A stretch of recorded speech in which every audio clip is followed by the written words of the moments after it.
Okay, so you've got a list of GPOs. I do. You're going to pick a GPO, and I guess I'm going to talk about it, or we'll talk about it together, see why they're beneficial. Absolutely. So the first one is Windows out of the box isn't secure, like, at all, which is why we need to implement GPOs, right? Absolutely. Yeah. So computers come open because so you get a brand new computer, and it's open that way when you install softwares or you're building it into your network. Right. Everything works. Mm-hmm. And then it's when you put them in a domain environment, which means you have a domain controller and workstations, you start to implement your security from the servers down. Right. So I guess most people just assume that, like, right out of the box, Windows is secure, right? Like, I set up my domain, my computers are all connected to it, everything's good to go, right? I'm secure. That's it. But they download like Kaspersky or some third party. Yeah, that's right. I got AVG. I'm ready to go. That's it. That's exactly. That's all you needed to do, right? Yep. That's how. The bad part in doing that, and the benefit of using GPOs, is say you have 25 computers and they're all just default, and you downloaded some third-party antivirus.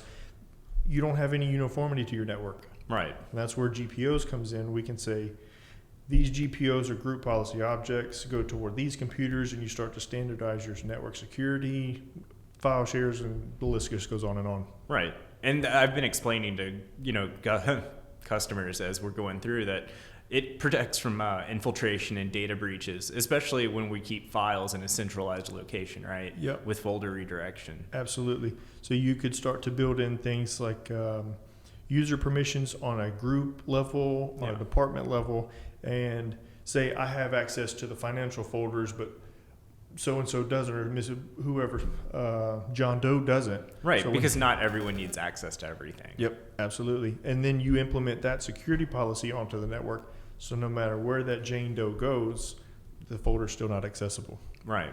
Mm-hmm. So it just travels with your profile, right? No matter where you log in at? Absolutely. Nice. Yep. So GPOs are based off of two functions, or two styles. They're workstation or computer GPOs and user GPOs. So I can say this set of users, or this user gets these security parameters, and these computers get these security parameters or standards. Right. And so those two work together to follow that user around. Mm-hmm.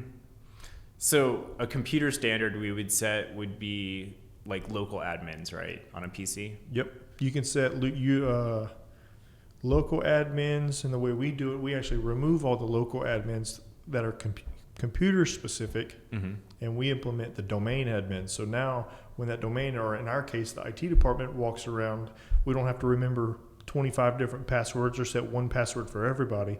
If my login follows me around, my login has local admin rights. Right. So that goes to every computer on the domain, correct? Correct. Yep.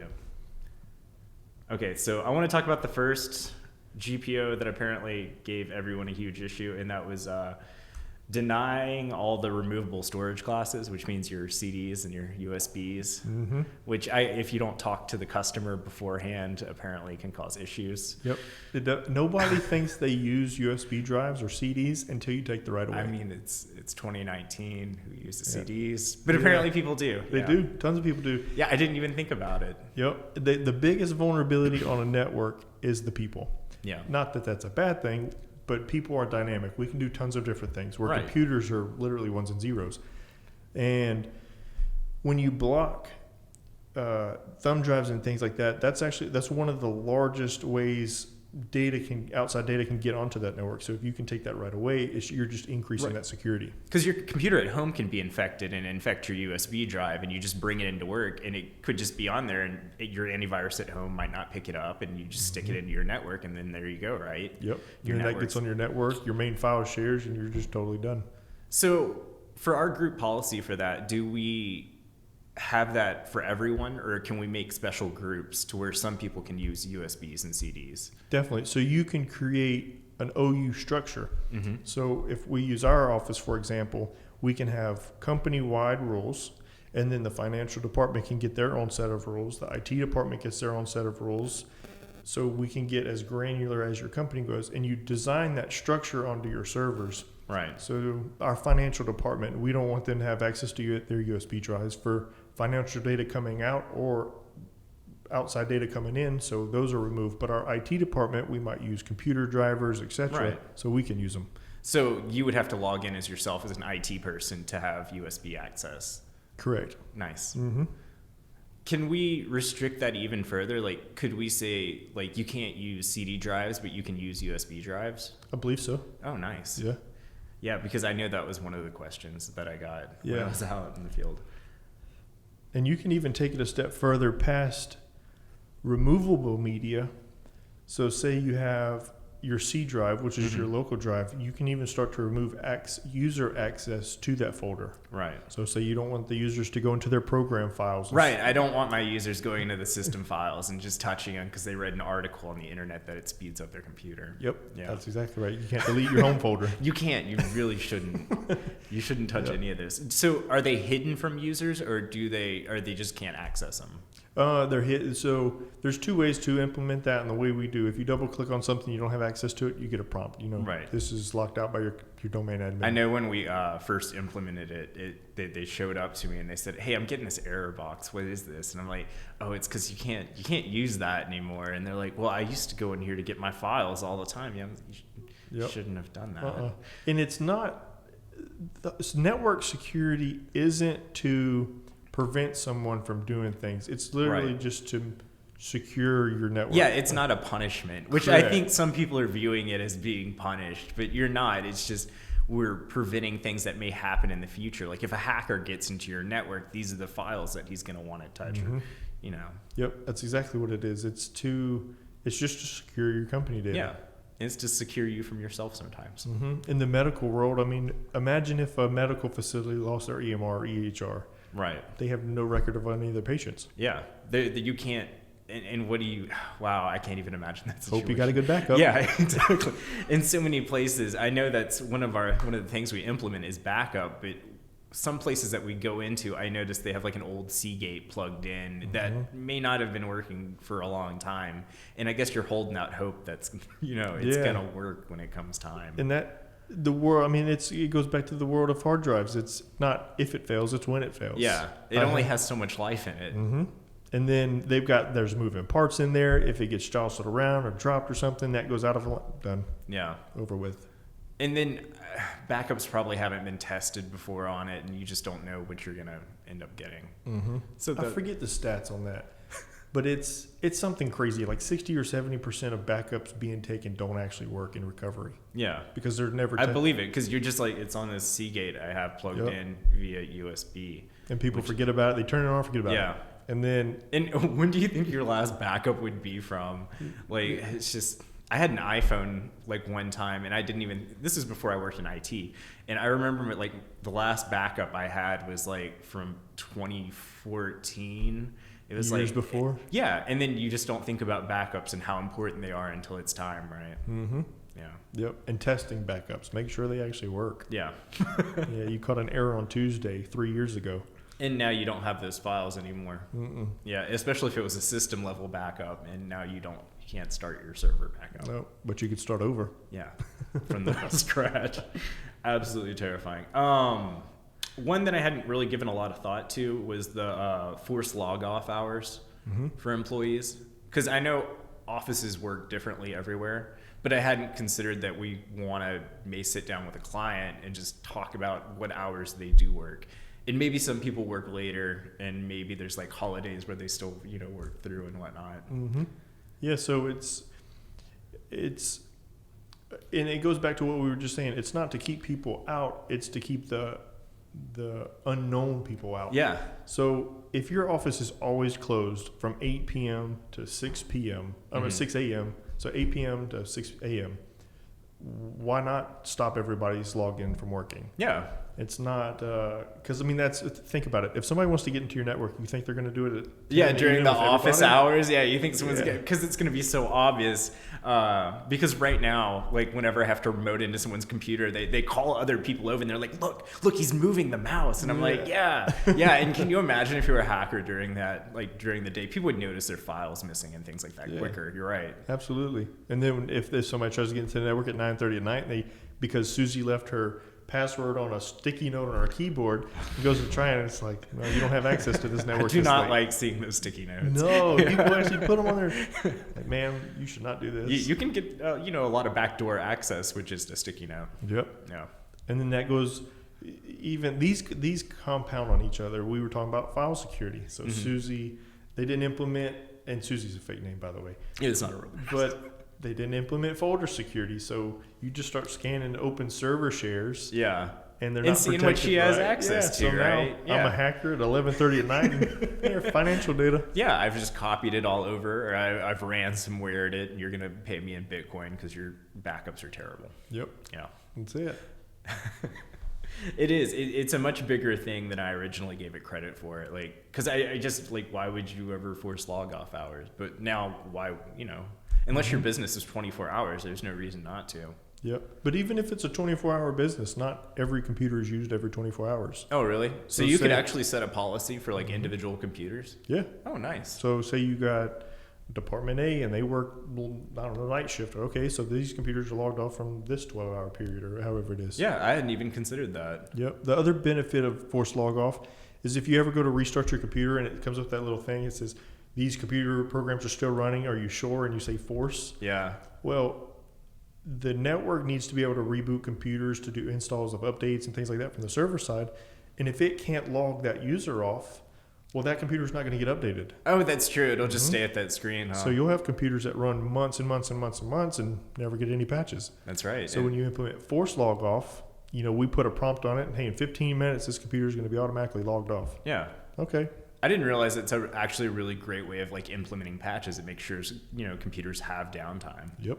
Oh, and that's another one of the policies, right? Is, like, we reboot every so often. It's every Sunday or something like that. On workstations, Yeah, absolutely. that's nice. Sundays at midnight or 1 a.m. Mm-hmm. Yep. And I noticed that little refresh, it does help out the PCs. Oh, yeah. We can extend the life with that. Yeah. And that's where, like, critical updates and things like that, there's some updates that need that reboot to kick in. Oh, that's true. Yeah, they'll wait on the computer until it's time to reboot. Mm-hmm. And just sit there and queue. Mm-hmm. What about the disk cleanup policy? Do you find that helps out a lot? We do. So there's folders in there, like your temp folders, and there's just certain folders that programs constantly dumping data into. Yeah. And when we can go through and automatically run those disk cleanups, it's kind of like house cleaning. House cleaning. You sweep your floors and mop the floors and vacuum and things. So that same principle works in computers. There's things you have to clean up every now and then. And people just let them get huge, and then it fills up your hard drive. It takes more resources to take up the data. And so that's just good housekeeping. Yeah.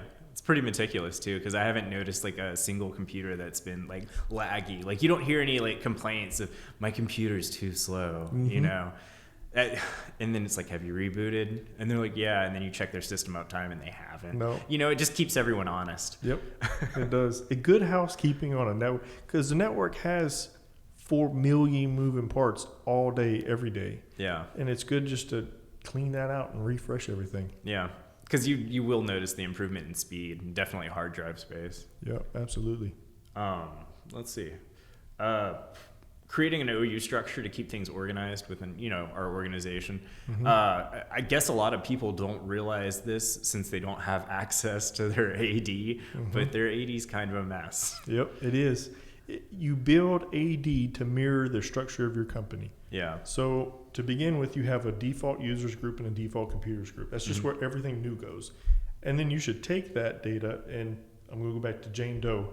Take Jane Doe out of that default folder and put her in the financial department like she's in. Yeah. And then you can start to implement securities by department instead of by user. Yeah. And that looks so much better too. Because if you have users and you have it broken down in structure into departments and things like that, you can just find them instead of having to click the find and then type their name in and then see where they are in the OU structure. Like I've seen them in like net users folders. Like, what? Yep. Why who made this folder? Yeah. Who makes these AD groups? Like, I don't know where they come from. Yeah, just double click on their department and here's all the users. It's like who adds the people that's in these folders? It's like some guy just shows up in the middle of the night, installs AD, and then just leaves. Yep. It's like it shouldn't be organized this way. Yep. And you can do the same thing, users and computers. Yeah. So I can go to my financial department. Here's all my computers that are in that department.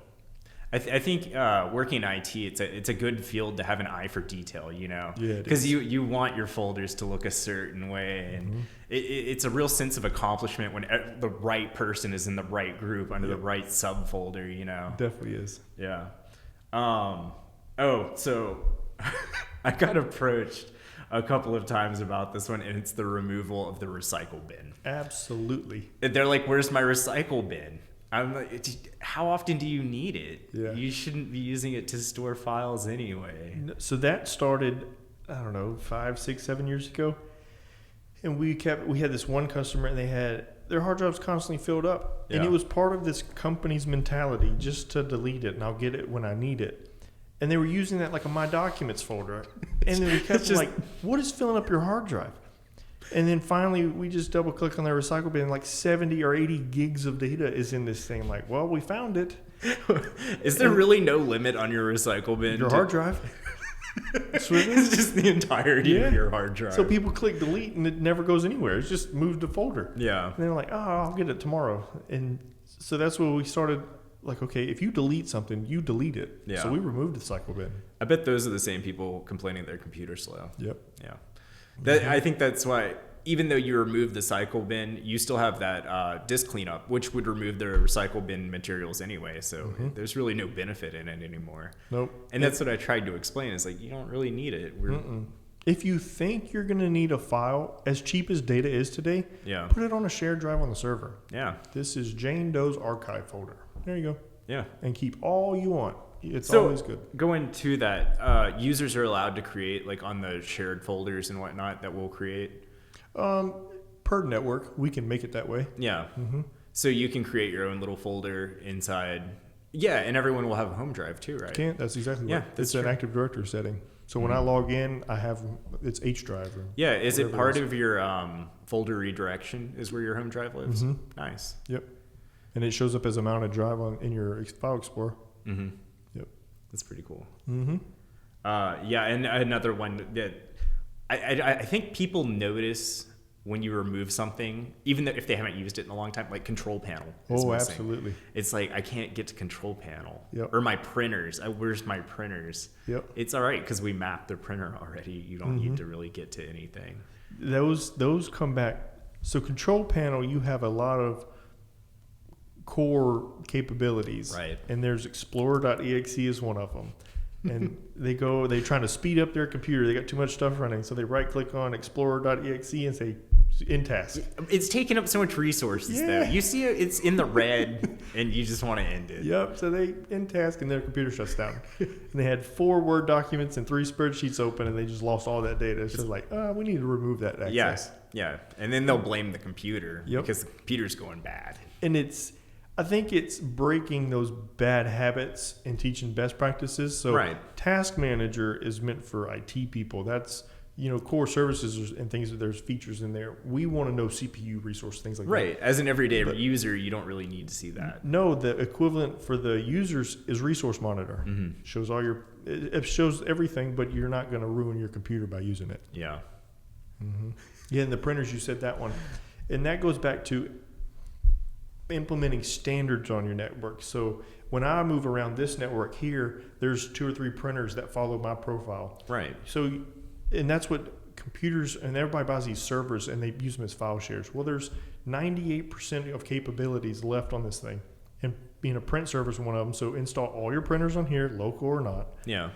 And say this person or this department has access to these printers. So now every time they log in, it's going to make sure they have those. Yeah. So it makes user management really easy. Absolutely. Especially when they can just log in anywhere and have their local or remote printer just follow them, right? Yep. Yeah.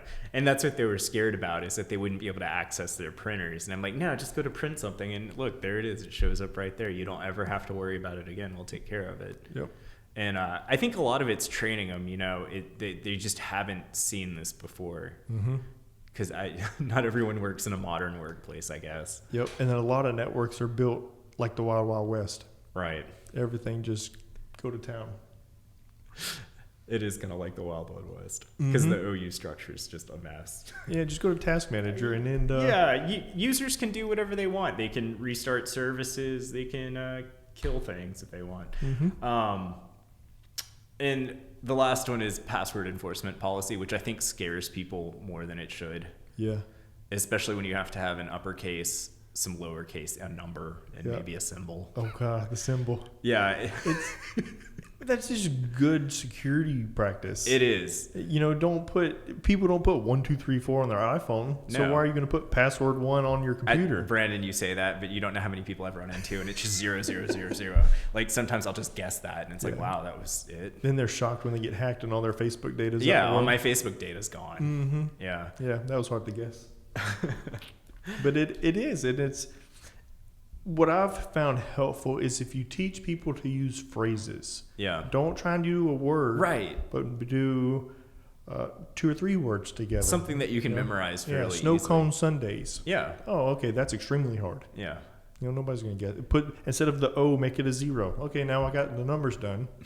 Instead of an S, use a $sign. Yeah, you're great. Oh, wow. How'd you come up with that? Yeah, it's so like hard. you must work in IT. It's great. Yeah.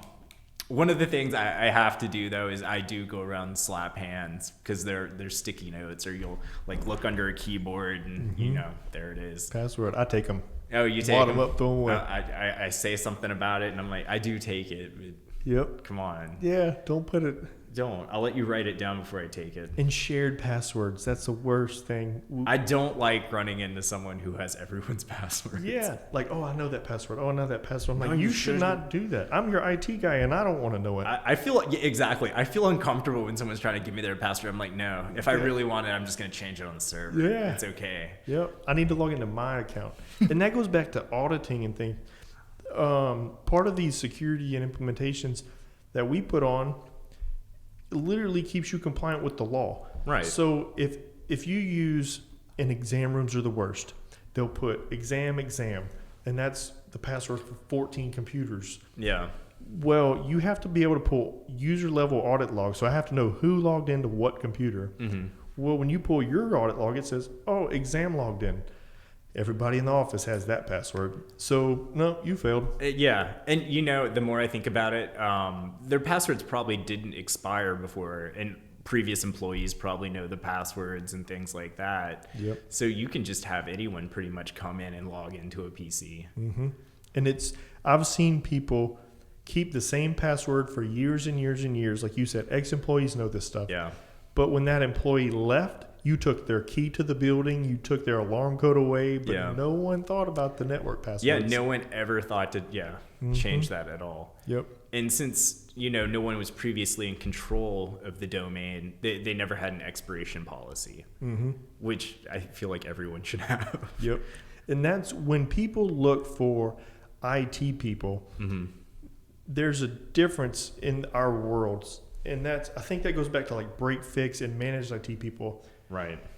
There's a majority of them out there that they make the network just work for you. Yeah. Oh, this is broke. Let me do this. Okay, now it works. Yeah, it's break fix. Yeah, versus our style, we're trying to protect and put as much security on this network with keeping your workflows perfect. Yeah. So what do you need to do for your job? This, and this. Okay, we're going to make those 5 things work perfectly and secure, and I'm going to remove everything else. So if you never need to go... It really streamlines IT. It does. Yep. This person has this access and everything else is removed. Right. And everyone in their group has the same exact access. You know, no one has to be like, oh, can you help me do it? No. Because you all have the same exact access. Yep. And we even do it in an IT department. And we're all the IT people. But not everybody can log onto the firewalls. Not everybody logs onto the switches. Because not everyone needs that access, right? Yep. Exactly right. You kind of overstepping yourself if you're getting onto something you shouldn't. Yeah. You don't. What do you even know about firewalls? That's exactly right. You're more dangerous. Yes. Control everything. Yeah. I like firewalls. I do too. Yeah, exactly. And that's why, you know, breaking it down like that really does just keep everyone safer. And it seems scary at first, and I know some people have growing pains with it. But I find that the more I was there this week, the more they kind of calmed down about it. Yeah. It's because it's change. It's change, and it's uncomfortable at first, but you get used to it and you realize it's there to work for you. Yep. And I feel like over time they'll understand even more when we're there less and less, because the group policies are kicking in. Yep. And everything's smoother. Like Yeah. it won't be go in, break, fix, because it's covered by group policy. It'll be fine. Yep. And people need to find technical partners like that want to proactively make things better. Right. And for example, there's crypto locker is huge for us right now. Well, in our part of our secret sauce, we know how to implement certain GPOs that removes that from even running. Right. And those are things, nobody called us up on the phone and says, hey, I need a GPO that blocks crypto locker. Right. Oh yeah, let me make that. Yeah. for you. Let me just make that GPO. No one knows what a GPO Our is. team was proactive. We're constantly researching. We use those as tools to, like, you might start out as a new client with 50 GPOs. Yeah. And 6 months later, you have 113. Well, that's just your network becoming more secure and streamlined and more efficient. And at the end of it, you'll notice your network is just faster in general, especially with folder redirection and things like that. Like it'll just be way more streamlined, Yeah, folder redirection is another important one. Computers aren't meant to absorb data and just sit there. That's how I used to think about computers. Yeah, they're just not. Take in data. No. And once the hard drive fills up, you just get a new computer, right? Yeah, and add a second one to it. I mean, that's what servers are built. Let's redirect all of that data back to the server. Yeah. One, it removes the workload from the computer. 2, you don't have to back up every single computer. Yeah. 2, the user can move around to different computers. If a computer crashes, it's a whole lot more efficient to swap a computer, relog in, it grabs all of its data and it's done with. Right. And it centralizes your backup. Yeah, that's true. And I didn't think about it until I started working here, but once you redirect all the folders, you don't really have to worry about a computer crashing, because you just go in and you just new computer, they log in, look, there's all their folders again. Yep. You didn't have to set anything back up. You didn't have to unplug their old hard drive and maybe like dig into it to get their files back. All their printers come back. Yeah. All their security profiles come back. Yeah. And at worst, all you really have to do is just install some new software. That's it. Yeah, you put, a Microsoft package on it. Yep. You don't even really have to do antivirus because it's already taken care of in a GPO. Yeah. And that's a big debate in the IT world. Microsoft built their security programs, Defender. Yeah. So why not? And they built the operating system. The person who built the operating system is obviously going to know how to protect it the best. Right. So why not just use theirs? It's clean, it's efficient, it doesn't add no bloat to your computer. Yeah. It's free. Well, in the past, I feel like people have issues with it because in the past it wasn't that great. Yeah, that's true. I remember on Vista and things like that terrible operating system. It was a nightmare. Mm-hmm. I would still get viruses and things like that. Yep. But back then I was also using, peer-to-peer sharing and downloading things. You illegally download music. Yeah, I was illegally downloading music. Sometimes it wasn't music files. Nope. It was hackers. Yep. That's Defender nowadays. It's solid stuff. Yeah, it's gotten a lot better. Yep. I'm not afraid to use it anymore. In fact, with Windows 10, that's all I use. I don't need a Kaspersky or a McAfee. No one needs a McAfee. Mm-hmm. But it just streamlines the whole process. And they always like the big debate is, well, this one's better. Well, this one's better. None of them are perfect. No. That's like everything is hackable. Everything in the world. Yeah. So I don't know. Pick and choose your battles. And I've noticed that with Windows Firewall, like everything was fine. Mm-hmm. Like all my programs were able to go through fine. I know which ports you had enabled and things like that. You can just check all that, and it seemed nothing broke, nothing was scary. In fact, most people didn't even realize. Yep. The only thing they realized was their control panel was missing. Yeah, that's a big one. And I think that's the IT world's fault. We taught people the worst way to do things. Yeah, that's true. Well, or we taught people how we do things. That's the problem. Or they half learned it, Yeah. Like, this is the way an IT person does it, and this is the way you should do it. And I think that's the difference between the way old IT was and modern IT. Yeah, I agree with that. I feel like IT's changed a lot, like even since I've been in the field, and I joined the field about 5 years ago, and things have definitely changed. We went my previous experience was doing copper punch downs for phones, and now it's all voice over IP, you know, and that's just literally in the span of like no time at all. Yep. And just the way things are changing, I don't want to be a break fix technician. You want to put GPOs in place. That way you never have to touch it. Yep. And then I guess sometimes customers get alarmed because you aren't around as much anymore, you know, touching their stuff. But you're always in the background. You're always updating. And it's a very behind the scenes kind of position. Yep. We've started making the joke, you know, in 6 to 9 months, don't be scared. You're not going to see us. Yeah. And so we implemented customer checkups. And so I called one. I said, I told you this day would come. He goes, yeah, and I thought you were lying. We hadn't run a service call on them in 4 months. Yeah. And the public uses their computers. Oh, really? Mm-hmm. And they're still safe? Great. Yep. Yeah, you log onto a public accessible computer. Yeah, it's like, I don't like using public computers. Nothing works. It just doesn't feel It gets on right. the internet and prints. Yeah. That's it. They can't download things onto You don't it. need to change the time. Yeah. Remove that access. I remember I used to work at a hotel, and they had like these guest computers, but they weren't locked down at all. Like guests would just go on and download whatever, and you'd look in the downloads folder, and it was like people's social security cards and things like that. I was like, yep. this is the world we live in. I guess people assume that gets cleaned out, but it didn't. Yeah. And they right click and let me run this as administrator. Yeah, let me look at all these businesses would come in and just like leave documents on the downloads folder. It's like, yep. That goes back to using USB drives. Yeah. You got an angry employee in USB. Let me just dump all these PDFs and customer lists and go sell them over here. Yeah, that's right. You have a disgruntled employee. He just downloads everything on a USB and leaves for the day. It's like, I'm going to sell this to someone, or else I'm just going to throw it around. Yeah, you can't. Be good to protect that. Yeah, you can't stop someone from replicating data once they have it. You know. It's just making sure they don't get it in the first place. Yep. I mean, even another good one. We were talking about firewalls earlier. If you don't use all these third-party, or I shouldn't say third-party, but online storage box and docks and drives and all these things, then block them. It's so easy. Let me just go to mydata.com and upload all of this data. Yeah, to Dropbox. Yeah. I'm going to dump all of this data on Dropbox. I didn't even really think about that being like a security issue. It's a huge one. Yeah. And not that the services are great. Yeah, I love Dropbox. Yeah. But if your company doesn't use it, don't allow it to get in the network. Yeah. I mean, that's a portal out for all your data. That's true. You have to think about we think about every way.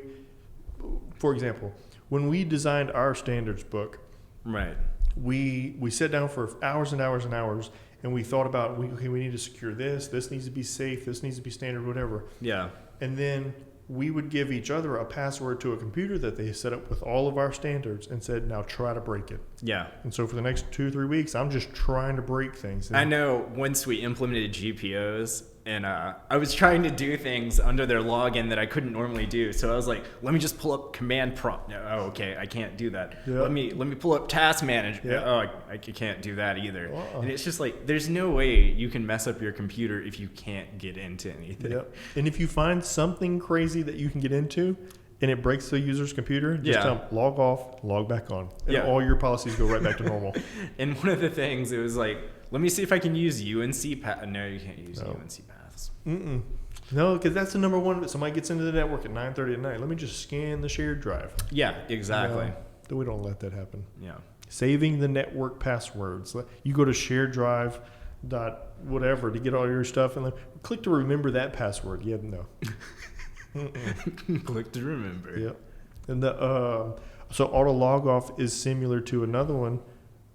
15 minutes of leaving that computer, it locks itself. Yeah, which is really beneficial because I noticed that before you could just walk away from the computer and it would, unless you had hit Windows L or something and then walked away, it's going to stay up, you know. Yep.